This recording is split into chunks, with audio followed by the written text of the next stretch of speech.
வணக்கம். மாலை முரசு தொலைக்காட்சியின் 8 திக்கும் 8 மணி செய்தி தொகுப்பில் செய்திகளை விரிவாக பார்ப்பதற்கு முன் தலைப்புச் செய்திகளை பார்க்கலாம். தமிழ்நாட்டில் சனிக்கிழமை ரம்ஜான் பண்டிகை கொண்டாட்டம். இன்று பிறை தெரியாததால் சனிக்கிழமை ரம்ஜான் பண்டிகை என தமிழ்நாடு அரசின் தலைமை காஜி அறிவிப்பு.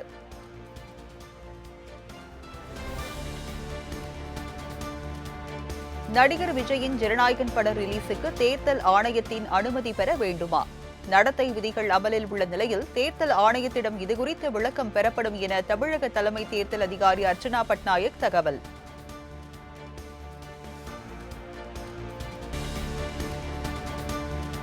பாலியல் குற்றவாளிக்கு உச்சபட்ச தண்டனையான மரண தண்டனை வழங்க வேண்டும். பாலியல் வன்கொடுமை செய்யப்பட்டு கொலை செய்யப்பட்ட விளாத்திக்குளம் +2 மாணவியின் தந்தை ஆவேசம். அடுத்து இந்த குற்றவாளிக்கு கடுமையாக மரண தண்டனை மட்டுமே கொடுக்கணும்னு நான் கேட்டுக்கிறேன். அப்படி மரண தண்டனை கொடுத்தா தான் அடுத்து இந்த நாட்டிலேயோ ஊருக்குள்ளேயோ எந்த இடத்துலையும் இந்த மாதிரி அசம்பாவிதம் நடக்காமல் இருக்கும்னு நம்புகிறேன். அவங்களே திரும்ப வாங்குவேன்னு சொல்லி தான் வச்சுருந்தேன். இன்றைக்கி குற்றவாளி கண்டுபிடிச்சதுனால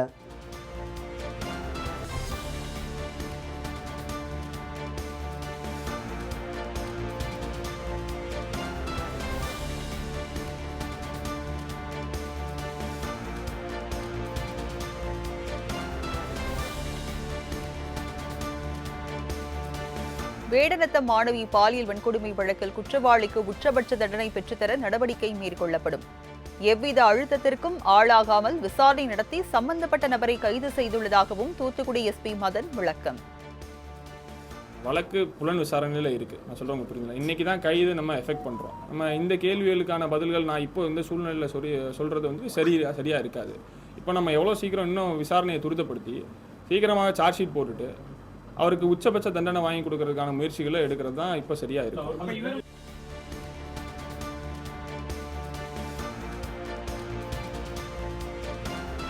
மாணவி கொலை வழக்கில் அறிவியல் பூர்வமான விசாரணை மற்றும் சிசிடிவி காட்சிகளின் அடிப்படையிலேயே தர்ம முனீஸ்வரன் கைது.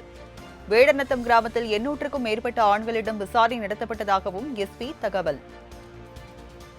நம்ம அந்த நபரை நம்ம கைது பண்ணல.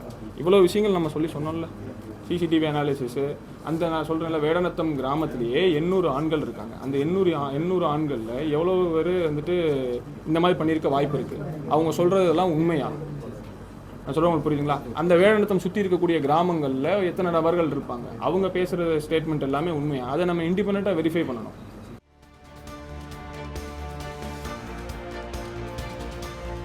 தமிழக சட்டமன்ற தேர்தல் பணிக்காக சுமார் 20,000 துணை ராணுவ படையினர் வந்தடைந்தனர். ஏற்கனவே 50 கம்பெனி துணை ராணுவ படையினர் வந்துள்ள நிலையில் தற்போது 250 கம்பெனி துணை ராணுவ குழு வருகை.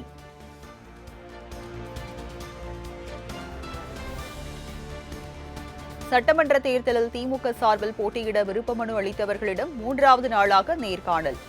திமுக தலைவர் மு.க.ஸ்டாலின் முன்னிலையில் நடைபெற்ற நேர்காணலில் கிருஷ்ணகிரி, திருப்பூர், திண்டுக்கல் மாவட்ட நிர்வாகிகள் பங்கேற்பு.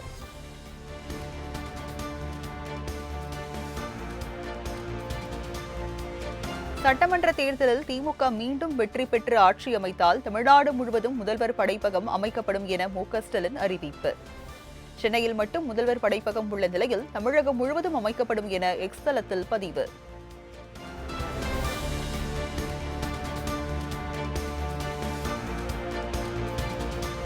திமுகவில் இணையப் போவதாக வெளியான தகவலுக்கு அதிமுக முன்னாள் அமைச்சர் செம்மலை மறுப்பு. எந்தவித எதிர்பார்ப்பும் இல்லாமல் அதிமுகவில் பயணித்து வரும் நிலையில் திமுக ஐடி விங் திட்டமிட்டு தன் மீது விஷமத்தனமான கருத்துக்களை பரப்பி வருவதாகவும் குற்றச்சாட்டு.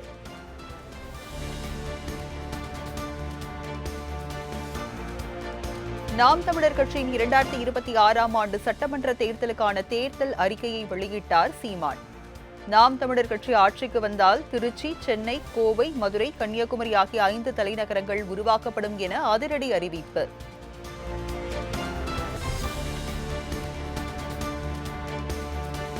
பாலியல் வன்புணர்வு சம்பவத்தில் ஈடுபட்ட குற்றம் நிரூபிக்கப்பட்டால் மரண தண்டனை நிறைவேற்றப்படும் என நாம் தமிழர் கட்சி தேர்தல் அறிக்கை. ஒரு கொலைக்கு தண்டனை இன்னொரு கொலை என்பது சரியில்லை என்றாலும் பாலியல் வன்புணர்வு சம்பவத்தை தவிர வேறு எவருக்கும் மரண தண்டனை கிடையாது என்றும் அதிரடி.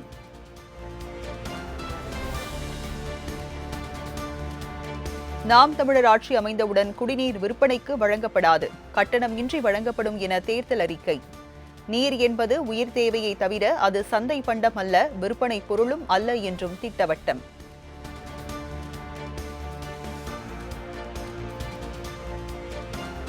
திமுக கூட்டணியில் மக்கள் நீதி மய்யம் கட்சிக்கு 2 தொகுதிகள் ஒதுக்கி 2லும் உதயசூரியன் சின்னத்தில் போட்டியிடுமாறு திமுக வற்புறுத்தி வருவதாக தகவல்.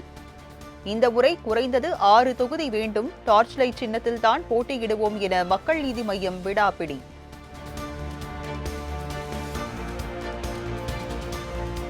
கமல்ஹாசன் தலைமையில் நாளை மக்கள் நீதி மய்யம் கட்சியின் மாவட்ட செயலாளர்கள், மண்டல பொறுப்பாளர்கள், நிர்வாக குழு, செயற்குழு ஆலோசனை கூட்டம்.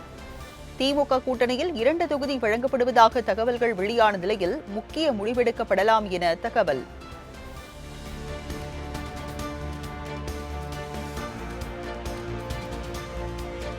அதிமுக பொதுச் செயலாளர் எடப்பாடி பழனிசாமியை தொடர்ந்து டிடிவி தினகரனும் வெள்ளிக்கிழமை டெல்லி செல்ல உள்ளதாக தகவல். மத்திய உள்துறை அமைச்சர் அமித்ஷாவை சந்தித்து ஆலோசனை நடத்த உள்ளதாக தகவல்.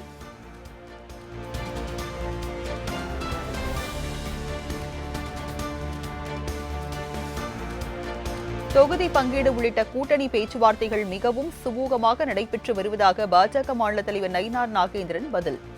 எடப்பாடி பழனிசாமி டெல்லி பயணம் குறித்து தமக்கு எதுவும் தெரியாது என விளக்கம். நானும் மதிப்புக்குரிய இபிஎஸ் அவர்களும் சந்தித்து பேசுவேன். நேற்றும் கேட்டீங்க, அப்படி ஒரு செய்தி கிடையாது. இன்றைக்கி மதிப்புக்குரிய இபிஎஸ் அவர்கள் போயிருக்கிறாங்கன்னு சொன்னாங்க. இபிஎஸோட அதான் திடீர் டெல்லி பயணத்துக்கு என்ன காரணம் சார்? கூட்டணி பேச்சுவார்த்தை எந்த லெவலில் இருக்குது? சீட் ஷேரிங்கில் எதுவும் இஷ்யூஸ் இருக்குதா, இல்லை சுமூகமாக போயிட்டு இருக்கு? எந்த இஷ்யூஸும் சீட் ஷேரிங்கில் கிடையாது, எல்லாமே சுமூகமாக போயிட்டு இருக்கு.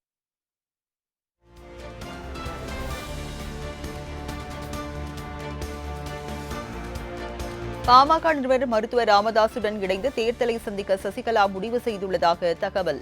புதிய தமிழகம் கட்சி கிருஷ்ணசாமியுடனும் சசிகலா பேச்சுவார்த்தையை தொடங்கியுள்ளதாக தகவல்.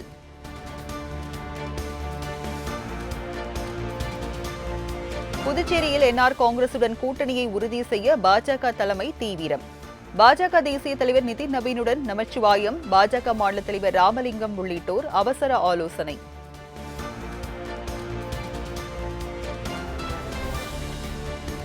புதுச்சேரியில் தொகுதி பங்கீடு தொடர்பாக முதலமைச்சர் மு.க.ஸ்டாலினுடன் ஆலோசித்துள்ளதாக திமுக எம்பி ஜெகத் ரட்சகன் தகவல். நிர்வாகிகளின் கருத்துக்கள் தெரிவிக்கப்பட்டுள்ளதாகவும் விரைவில் கூட்டணி முடிவை தலைவர் அறிவிப்பார் என்றும் பேட்டி. சுமூகமாக நடைபெறும், சுமூகமாக நடைபெறும். எல்லாம் எங்கேயுமே தலைமை திமுகவா காங்கிரஸா சார்? இல்ல, அதெல்லாம் தலைவர் தான் முடிவு எடுப்பார். எங்க கட்சி தலைவர் தான் முடிவு எடுப்பார். கடந்த முறை காங்கிரசுக்கு கொடுத்த இடங்கள்ல அவங்க வெற்றி பெற முடியல, திமுக தான் அமைந்தது. இந்த முறை திமுக அதிக இடங்கள் வேண்டும் தொண்டர்கள் விரும்புறாங்க, தலைமைக்கு தெளிவுபடுத்திருக்கீங்களா? அது எல்லாம்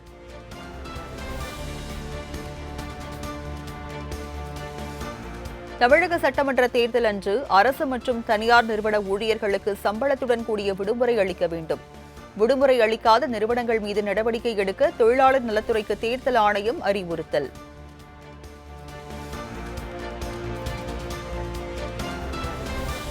சென்னையில் ஆபரண தங்கத்தின் விலை ஒரே நாளில் சவரனுக்கு 5360 ரூபாய் குறைந்தது. காலையில் சவரனுக்கு 2160 ரூபாய் குறைந்த நிலையில் மாலையில் 3200 ரூபாய் குறைவு.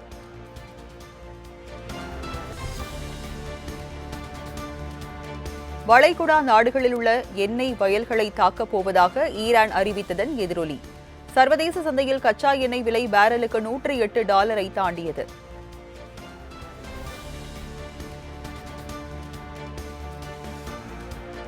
கேரள சட்டப்பேரவை தேர்தலை ஒட்டி 39 வேட்பாளர்கள் அடங்கிய 2வது பட்டியலை வெளியிட்டது பாஜக. ஆரன்முளா தொகுதியில் பாஜக முன்னாள் மாநில தலைவர் குமணன் போட்டியிடுவார் என அறிவிப்பு.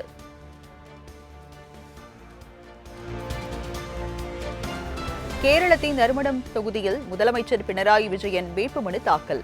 தர்மடம் தொகுதியில் 3ஆம் முறையாக போட்டியிடுகிறார் பினராயி விஜயன்.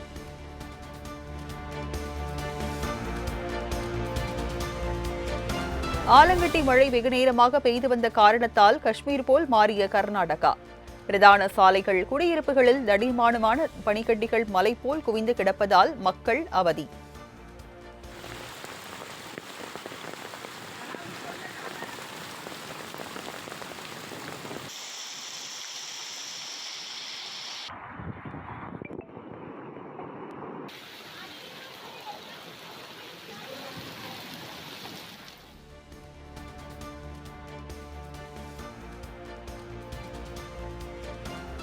பெங்களூரு சர்வதேச விமான நிலையத்தில் மேற்கூரை பெயர்ந்ததால் பொத்துக்கொண்டு ஊற்றிய மழை நீர். வடிகால் துளை வழியாகவும் தண்ணீர் பீரிட்டு வருவதால் பயணிகள் பதற்றம்.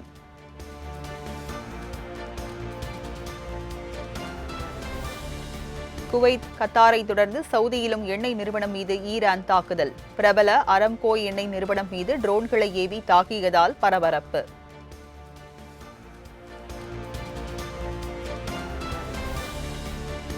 கத்தார் எரிவாயு நிலை மீதான ஈரானின் இரவு நேர தாக்குதலுக்கு இங்கிலாந்து கடும் கண்டனம். மத்திய கிழக்கு பிராந்தியத்தில் நிலவும் போர் பதற்றத்தை தணிப்பது ஒன்றே வாழ்க்கை செலவுகளை குறைப்பதற்கான தீர்வு என்றும் பிரதமர் கெய்ர் ஸ்டார்மர் எக்ஸ் தள பதிவு.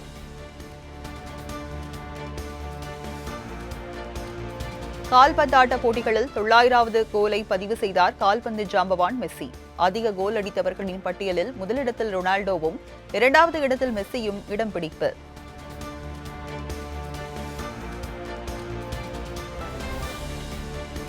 தேசிய பங்குச்சந்தை நிப்டி 775 புள்ளிகள் வீழ்ச்சியடைந்து 23,002 புள்ளிகளில் வர்த்தகமானது. மும்பை பங்குச்சந்தை சென்செக்ஸ் 2,496 புள்ளிகள் சரிந்து 74,207 புள்ளிகளுடன் வர்த்தகம் நிறைவு.